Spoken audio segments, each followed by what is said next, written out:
Hai, kali ini gue bakal ceritain pengalaman keluarga gue yang gak kalah epik dari cerita lainnya. Sebelumnya, kenalin, gue Alisha.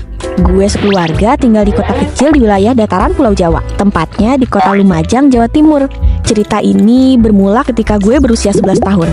Waktu itu adalah momen paling bahagia dalam hidup gue, saat dimana ayah lagi sukses-suksesnya, bisa dibilang lagi berada di puncak karirnya. Keluarga gue bisa dibilang sangat berkecukupan. Saking cukupnya, gue bisa minta apapun yang gue mau ke ayah.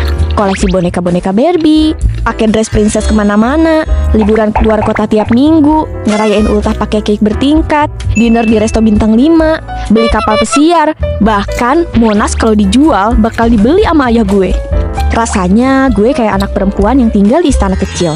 Tapi siapa sangka, di balik semua kebahagiaan itu, ada badai besar yang sedang menunggu.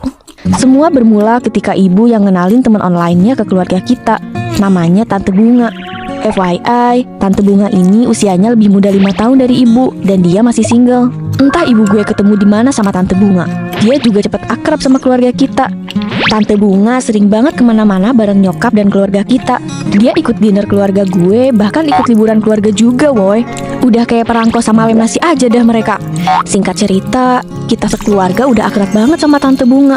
Bahkan gue mulai sering lihat ayah ngobrol intens sama dia tanpa ibu.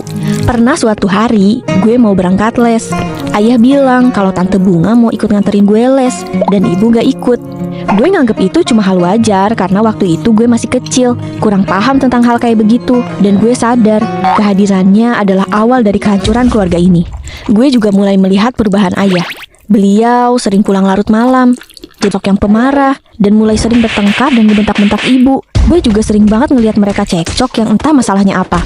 Bahkan yang lebih parahnya lagi, dan sekaligus jadi alasan trauma gue sampai saat ini, gue pernah ngelihat ayah ngelempar pisau dapur ke arah ibu, dan untungnya pisau itu meleset dan jatuh. Ngelihat kejadian itu, gue nangis sejadi-jadinya dan lari ke pelukan ibu. Dan hebatnya, ibu gue masih bisa nenangin gue dengan bilang, "Ibu gak apa-apa kok nak, kayaknya ibu mau kamu tinggal di rumah nenek ya di Bali untuk sementara waktu." Dengar itu, ayah gue sama sekali acuh ke kita. Bahkan untuk nengok ke arah kita pun enggak sama sekali. Kalau ditanya, kenapa mau sih ninggalin ibu di rumah sendirian sama ayah? Kan ayah begitu ke ibu, apa gak khawatir? Sebenarnya gue juga sedikit was-was. Tapi gue mikirnya kalau ortu gue bakal segera balikan. Karena gue juga gak sekali dua kali ninggalin ortu gue buat pergi ke rumah nenek. Di hari dimana keberangkatan gue tiba, gue dijemput sama Pak Ade buat dianterin ke Bali. Pas gue pamitan pun, ayah sama sekali gak peduli. Lebih parahnya lagi, di saat gue pelukan sama ibu buat pamitan, ayah malah ngelengos